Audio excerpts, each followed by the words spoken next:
నెల 3000 రూపాయలు నేను శాలరీ ఇస్తాను. ఆల్రెడీ నెల ఇచ్చేసారు సార్, 43 మందికి నెలకి ఇచ్చేసారు. నెక్స్ట్ నుంచి వచ్చే వాళ్ళకి వస్తారు.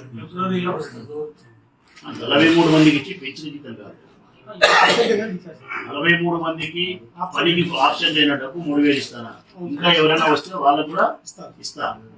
వీళ్ళకి పెంచిన జీతం 3000 ఫిబ్రవరి వస్తుంది 1వ తారీఖు, అంతే కదా. వీళ్ళ జీతం వీళ్ళకి 4 నెలల జీతం ఇస్తానా, 3000 లెక్క ఇస్తాను. అంతా కలిపి 18 లక్షలు అన్నా, 18 లక్షలు చూసుకో. మరి ఆ డబ్బు తీసుకొని ఆ రూమ్లో పెట్టుకొని వీళ్ళ డిస్ట్రిక్ట్ చేసుకోండి. చూసి ఒకసారి ఏమా సమ్మతమేనా, సంతోషమేనా మీకు? ఏమి నేను ఎక్కడ ఇబ్బంది లేదు కదా, మీ మనసు తృప్తికరంగానే ఉంది కదా. రైట్, మీ తోటి కార్మికులు మీరే ఒప్పించి పిలిపించే మార్గం కూడా చేయండి. మిగతా వాళ్ళని కూడా పిలుచుకుని ఇంకా వాళ్ళకు మేలు జరుగుతుంది, వాళ్ళు నష్టపోకుండా ఉంటారు. వాళ్ళ ఇష్టం. 18 ఉన్నారు, 2 లక్షలు 18 ఉంది. చూసుకోసారి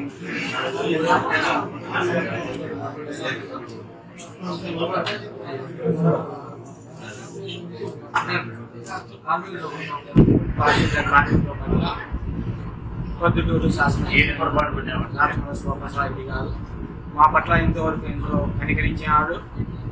ఇంతకుముందు ఎమ్మెల్యే పదవిలో లేనప్పుడు కూడా చైర్పర్సన్గా ఉన్నప్పుడు అనేక మంది పారిశుద్ధ్య కార్మికులను తీసుకొని మమ్మల్ని ఎంతగానో ప్రోత్సహించినాడు. అందులో నేను కూడా ఒక భాగస్వామి. నన్ను వచ్చినప్పుడు తీసుకొని ఎవరి రికమెండేషన్ లేకుండా సొంతం వచ్చి అడిగినప్పుడు ఓ పలానా చాటికి పో, పాత బస్ స్టాండ్లో రామప్రసాద్ సార్ ఉన్నాడు, అడిగి పోయి నువ్వు పని చేసుకోవాలని చెప్పినట్టు మా గొప్ప వ్యక్తి ఆయన. ఆయన్ను పట్టించి ఆయనకు మేము వెళ్ళవేళలా కృతజ్ఞత తెలుపుకుంటున్నాము. మరి అదేవిధంగా వచ్చినప్పటి నుంచి మాకంటే ఎక్కువ అక్కడ ఉన్న లీడర్లు ఎక్కువ ఆయనతో సన్నిహిత సంబంధాలు ఉన్నాయి. ఎక్కువ మేలు కూడా పొందినారంటే వాళ్ళే. మాకంటే ఇక్కడ మేము వర్కర్గా పనిచేస్తున్న పారిశుద్ధ్య కార్మికులను మాకంటే ఎక్కువ మేలు పొందిన వారు ఎవరంటే వాళ్ళే. ఎక్కువ సన్నిహిత సంబంధం కూడా వారికి ఉంది.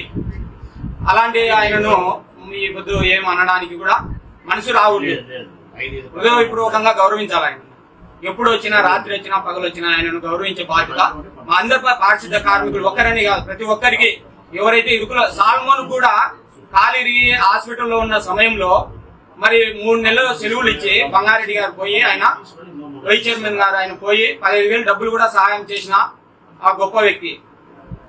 అటువంటి మేలు మనం పొందినాం, ఎన్నో పొందినాం. ఇప్పుడు తాత్కాలికానికి మనం మాట్లాడకూడదు, ఎన్నో మనం అనుభూతులు పొందినాం. మేము పారిశుద్ధ్య కార్మికులు చేరినప్పుడు మాకు 1800 జీతం వచ్చేది. అది క్రమంగా కిరణ్ కుమార్ రెడ్డి ముఖ్యమంత్రి వచ్చేసరికి 11,000.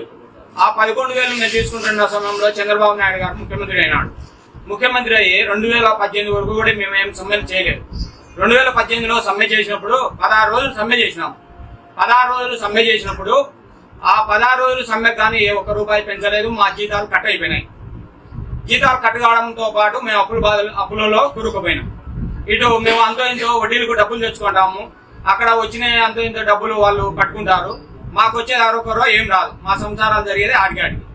అందులో భాగంగా ఆ 16 రోజులు సమ్మెలో మా 16 రోజులు ఆబ్సెంట్ చేసినారు, జీతాలు కట్ చేసినారు, ఎటువంటి మేలు పొందలే. 1,000 రూపాయలు మాత్రం పెంచినాడు. ఆ 16 రోజులు సమ్మె చేసినప్పుడు 1,000 రూపాయలు మాత్రం పెంచినాడు. అదే మనది 2019లో జగన్మోహన్ రెడ్డి గారు ముఖ్యమంత్రి అయిన తర్వాత 1 నెల రోజులు ఏమనలేదు. 2వ నెలలో 6,000 డబ్బులు హెల్త్ అలవెన్స్ కింద ఓన్ పారిశుద్ధ్య కార్మికులకు మాత్రమే, ఎవరికే కానీ ఇవ్వలేదు. ఓన్ గా పారిశుద్ధ్య కార్మికులు మాత్రమే 6,000 డబ్బులు నేను ఇస్తున్నా అని చెప్పి ఆయన అసెంబ్లీలో చెప్పి వాళ్ళ కాళ్ళు కడిగిన మా నెత్తిని చల్లుకున్నా మేము రుణం తీర్చుకోలేమని చెప్పిన గొప్ప వ్యక్తి ఆయన. అలాంటి వ్యక్తులు మనకు విస్తారంగా మాట్లాడడం పద్ధతి. మరి అదే విధంగా అంతో మటుకే కాదు కానీ మరి పిఆర్సీ పర్మనెంట్ వాళ్లకు పిఆర్సీ పెంచేటప్పుడు మరి తిరిగి 3,000 డబ్బులు మాకు కూడా పిఆర్సీ కూడా ఇచ్చినాడు. ఆ 3,000 డబ్బులు తీసుకున్నాం. ఇప్పుడు 9,000 డబ్బులు, 21,000 మేము జీతం తీసుకుంటున్నాం. 21,000లో 2,000 పిఎఫ్ కట్ అవుతుంది, ఈఎస్ఐ కట్ అవుతుంది. ఆ 2,000 పోను 19,000 చేతికి నెల 1వ తేదీ. పర్మనెంట్ వ్యక్తులకు మరి కొంతమంది ఉద్యోగస్తులకు అంతా లేటుగా 2వ తేదీ 3వ తేదీ జీతాలు పడుతున్నాయి. కానీ ఒక పారిశుద్ధ్య కార్మికులకు మాత్రం కాంట్రాక్ట్ కింద ఉండేటోళ్లకు 1వ తేదీ జీతం తీసుకుంటున్నాం. అదే చంద్రబాబు ఉన్నప్పుడు 5వ తేదో 10వ తేదో ఏదో ఒక రోజులలో మాకు జీతాలు వేసేవారు. మరి అలాంటి సమయంలో ఎన్నో ఇరుకులలో మరి ఇదే టీడీపీ ప్రభుత్వంలో మేము టీడీపీ ప్రభుత్వంలో ప్రేమిలమ్మను 3 నెలలు నిలబెట్టినప్పుడు ఎవరు ఆదుకోలే. మరి ప్రసాద్ రెడ్డి గారి ఆదుకున్నారు, ఎంతగానో సహాయం చేసినారు. మరి అలాంటి వ్యక్తులకు ఎంతో మందికి వాళ్ళకనే కాదు కానీ అనేక మందికి సహాయం చేస్తూ ప్రోత్సహిస్తూ వచ్చినాడు. ఎన్నుకోబడిన వారికి ఇరుకులలో పెళ్లిళ్ళు చేసుకుంటున్నాం బా మా కూతురు కన్నప్పుడు.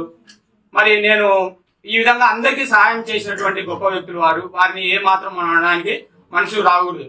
మరి కొద్ది 21,000 జీతం తీసుకుంటాం, ఇంకా కావాలని అడిగినప్పుడు మేము కూడా ధర్నా కూర్చున్నప్పుడు ఈ మాటలు మాట్లాడిన వ్యక్తి ఆ సాల్మోన్ మరి బంగారెడ్డి పిలిచి నన్ను ఈయన చెప్పినాడు, నాకే చెప్పినాడు, మీరు ధర్నా చేసుకోండి, మేము వద్దనం.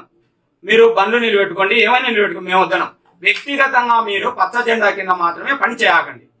మేము కూడా సహాయం చేసిన రోజులు ఉన్నాయి, ఆ విషయం చెప్పమన్నాడు.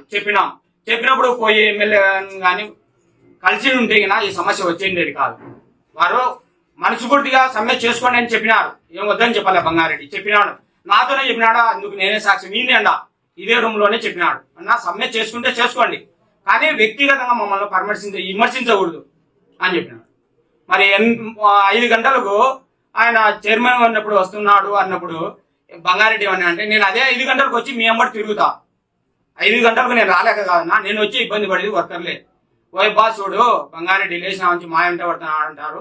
అందుకని వర్కర్ల మీద మాకు ఒక ప్రత్యేకమైన ప్రేమ ఉంది కాబట్టి మేము ఏమాత్రం ఏమనలేదని చెప్పి ఎంతగానో చెప్పినాడు. ఆ మాటలన్నీ కూడా నేను వెళ్ళి చెప్పమనే చెప్పినాడు బంగారెడ్డి. చెప్పున్న వాళ్ళకు అంటే కుమారన్నను పిలిచి నేను చెప్పినాను, అన్న ఇది సమయం, ఇది ఇటు అన్నాడు, అయ్యా చాలా నొప్పించుకున్నాడు, అందుకని చెప్పినాడు. నేను బంగారెడ్డి వాళ్ళ ఇంటికి వెళ్ళి 20 ఏళ్ళు పని చేశాను.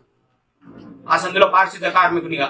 ఏ పొద్దు కూడా నన్ను వరి అనే వ్యక్తి, అందులో నాయన కానీ, బంగారు కృష్ణారెడ్డి కానీ, బంగారెడ్డి కానీ, వాళ్ళ ఇంట్లో వాళ్ళు ఏ వ్యక్తులు కూడా వరి అని కూడా కనీసం ఇంట్లో పోయి కసు తెచ్చుకొని కూడా వాళ్ళు ఇష్టపడరు, వద్దు అంటారు. మా ఇంట్లో కసుకు పోవద్దు, మేము తెచ్చి గేట్ కాడ పెడతాము, ఇళ్ళలో పెడతాము, మీరు తీసుకొని వేసుకోండి అన్నాడు బంగారెడ్డి అన్నాడు. ఏ పొద్దు కార్మికులమని తక్కువ చూపు చూసిన వ్యక్తి కాదు బంగారెడ్డి కానీ, వారి ఇంట్లో వాళ్ళు కానీ. చైర్మన్ అయిన తర్వాత కూడా నా మీద భుజం మీద నేను కాలువ తీర్చంటే భుజం మీద చేసి మాట్లాడిన రోజులు ఉన్నాయి. బంగారెడ్డి ఏమాత్రము మమ్మల్ని కించపరచలేదు, అవమానపరచలేదు. ఎంతగానో ప్రేమిస్తున్నాడు, ప్రోత్సహిస్తున్నాడు. అన్ని విషయాల్లో మాకు అండగాను. మాకు ఎన్నో సమయాల్లో మా కొడుకు పెళ్లి పిలిచినా రాలేదు కానీ అదే సాల్మోన్కు కాలు మీద చునిపోయిన వ్యక్తి బంగారెడ్డి. నేను పని చేస్తాను వాళ్ళ ఇంటికి వెళ్ళి, అయ్యా నా కుమారుని పెళ్లి అన్నప్పుడు రాలే బంగారెడ్డి, కానీ నేను బాధపడలే. మరి వచ్చిన తర్వాత ఆయన నాకు సహాయం చేసినాడు. అంత గొప్ప వ్యక్తులను మనం అనడం సమంజసం కాదని ఉన్న కార్మికులు కూడా తెలుసుకొని, మనకు ప్రభుత్వంతో కంటే మనము మన ప్రసాదుడిని చూసి మనం ఓట్లు వేసినాం. మన నియోజకవర్గంలో మనకు అవసరం వచ్చాడు, నిత్యము మన ఊర్లో ఉంటాడు. ఈయన మనకి ఏదైనా అడిగినప్పుడు సహాయం వెంటనే ఆయన ఉన్నట్టు ఇదో నా దగ్గర ఇంతంది తీసుకొని పోండి అని ఎన్ని మాటలు ధర్నాలు చేసినప్పుడు డబ్బులు ఇచ్చినాడు, వ్యక్తిగతంగా పోయి అడిగినప్పుడు డబ్బులు ఇచ్చినాడు. అలాంటి కుటుంబాలను మనం ఎంతగానో వారు మన పైన వారు కేవలం మనం ఏం చేస్తాం వారికి సాయం, ఓట్లు మాత్రమే అవి కూడా వేస్తున్నాం అనే నమ్మకం మనకుండదు. కొంతమంది వేస్తాం, కొంతమంది వేయం. మన ఆత్మసాక్షిగా మనము ఓట్లు వేయాలా. మనం వారి సొమ్ము తిన్నప్పుడు వారికి ఓట్లు వేయాలా, వారిని ప్రోత్సహించాలా. వారికి మనం ప్రోత్సహించినప్పుడు వారికి అడిగేది మనల్ని కేవలం ఓట్లే. ఆ ఓట్లు కూడా వేయమని టెంటులోకి వచ్చి ఏ రోజు కూడా అడిగిన వ్యక్తి కాదు ఆయన. ఆ ప్రభుత్వం వచ్చాది, మేము చేస్తామన్నాడు, చేసినారు. 9,000 డబ్బులు పెంచిచ్చినాడు. ఇంతకంటే ఇంకా సహాయం చేయాలంటే ఎవరు చేయరని నేను మనస్ఫూర్తిగా కోరుకుంటూ ఇచ్చినటువంటి సమయాన్ని ఇక్కడ ఈ సభకు వచ్చినటువంటి శాసనసభ్యులైనటువంటి రాజమల్ల సుఖాంతరెడ్డి సార్ గారికి, విలేకరులకు, ప్రతినిధులకు, ప్రజలందరికీ మా హృదయపూర్వక వందనాలు తెలియజేస్తున్నాము. మరి ఈరోజు కార్మికులు అందరం కూడా కడుపు కాలి రోడ్డు మీద ఉన్నప్పుడు ప్రసాద్ రెడ్డి సార్ గారు వచ్చి మీరు స్ట్రైక్ చేయకూడదు అని చెప్పలేదు, కానీ మీరు చేసుకోండి, మీ జీతభత్యాలు నష్టమవుతాయి కాబట్టి మిమ్మల్ని ఆదుకున్న పరిస్థితి నేను ముందుకు వచ్చాను కాబట్టి మీకందరికీ ప్రతి నెల 3,000 చొప్పున మీ జీతాన్ని పెంచుతూ మీ కడుపు నింపడానికి నేను వచ్చాను, నా మాట నమ్మని చెప్పాడు. కాబట్టి ఆయన మాట ప్రకారము ఈనాడు మేమందరము కూడా ఆయన మాటను గౌరవించి పక్కన సైకిల్ నుండి బయటకు వచ్చి మేము వర్క్ చేయడం జరిగింది. కాబట్టి మీకందరికీ మరొకసారి ధన్యవాదాలు తెలియజేస్తున్నాను. ఎలక్ట్రానిక్ మీడియా సోదరులకు, సోషల్ మీడియా వారికి ఇచ్చేసినందుకు మా హృదయపూర్వక నమస్కారం తెలియజేస్తూ పొద్దుటూరు క్లాబ్ డ్రైవర్లు మేము గత 6 నెలల నుంచి పైన ఏజెన్సీ కొద్దిగా ఇబ్బంది పడుతుంటే మేము 6 నెలల నుంచి జీతాలు లేవు కాబట్టి మా సమస్యను ఎమ్మెల్యే గారికి దృష్టికి తీసుకెళ్ళడం జరిగింది. కేవలం తీసుకెళ్ళిన కొద్ది రోజుల్లోనే మా పరిష్కారం కేవలం మీకు 3 నింటే మేము మళ్ళీ 4 జీతాలు 4 జీతాలు మాకు ఏర్పాటు చేసి ఇచ్చి జరిగింది. కానీ కొంతమంది మా పెద్దవాళ్ళు అంటారు శాసనసభ్యుడు ఎమ్మెల్యే రాజమూడి శివప్రసాద్ రెడ్డి గారు మూర్ఖుడు మొండోడు అని. కానీ ఎవరికి మూర్ఖుడు ఎవరికి మొండోడు అంటే శత్రువులకు మూర్ఖుడు, పేదలకు మొండోడు. వాళ్ళ కష్ట సుఖాలకు వాళ్ళ కష్టం ఎంత వచ్చినా కూడా నిలబడే వ్యక్తి మా పెద్దవాళ్ళు అంటే మీకు ఉరికే అన్ని వినిపోతాను నేను. కానీ ఈ పొద్దు కల్లారా మా ఎమ్మెల్యే గారిని కల్లారా చూస్తూ ఉన్నాము. కాబట్టి అది 20% నాకు కొద్దిమంది తెలుసుకొని ఎవరైతే చెప్పిన మాటలు వినకుండా వాళ్ళు కూడా తెలుసుకొని తొందరగా ఎక్కడైతే మీకు న్యాయం జరుగుతుందో అక్కడ వచ్చి మీరు ఆ సర్దుబాటు చేసుకొని అధికారులతో మాట్లాడి మీరు తెలియజేసుకోవాలని మనసుకుంటే కోరుకుంటున్నాను. అందరికీ నమస్కారాలు. ఇక్కడికి వచ్చి విచ్చేసినటువంటి ప్రతి ఒక్కరికి నమస్కారాలు. గౌరవనీయులైన రాజమూడి ప్రసాద్ రెడ్డి గారికి నమస్కారాలు తెలియజేస్తున్నాను. మేము క్యాబ్ డ్రైవర్లు మొత్తం 37 మంది ప్రొద్దుటూరు నియోజకవర్గంలో చెత్తను సేకరించే వాళ్ళము. సో మాకు ఏం జరిగిందంటే రెడ్డి ఏజెన్సీ వాళ్ళ తరఫు నుంచి 6 నెలల జీతాలు మాకు రాలేదు. 6 నెలల జీతాలు రాకపోవడం వల్ల రాజమూడి ప్రసాద్ రెడ్డి గారిని అడిగితే మేము నా తరఫు నుంచి 4 నెలల జీతాలు నేను ఇస్తున్నాను, ఏజెన్సీతో సంబంధం లేదు, నేను ఇస్తామని చెప్పినారు. సో అదే కాకుండా 4 నెలల జీతాలే కాకుండా ప్లస్ పండగ రోజు మీరంతా సంతోషంగా గడుపుకోవాలని 3000 అదనంగా ఇచ్చి మాకు ఆనందాన్ని కలిగించారు. రాజమూడి ప్రసాద్ రెడ్డి గారికి ధన్యవాదాలు. కొంతమంది నిన్న కూడా వచ్చినారు, ఈరోజు కొంతమంది వచ్చినాము. ఆ డబ్బులు మేము నష్టపోకూడదని, జీతాలలో మా ఆబ్జెక్టులు పన్నాయని ఒక వ్యక్తిగతంతో కార్మికులు నష్టపోకూడదని, పండగ బాగా చేసుకోవాలని ఖర్చు కాదు, మేము సంతోషంగా ఉండాలని ప్రసాద్ రెడ్డి గారు మమ్మల్ని ఎంతగానో ఆదరించి 3000 మనిషికి 3000 2800 అవుతుంది. 3000 ఇంకా 200 వేసి పండగ బాగా జరుపుకోండి సంతోషంగా, మీ భార్య పిల్లలతో మీ భర్తలతో స్త్రీలనైతే గౌరవించి మమ్మల్ని ఎంతగానో ఆదరించినటువంటి ప్రసాద్ రెడ్డి గారికి వారి కుటుంబానికి మా హృదయపూర్వక ధన్యవాదాలు.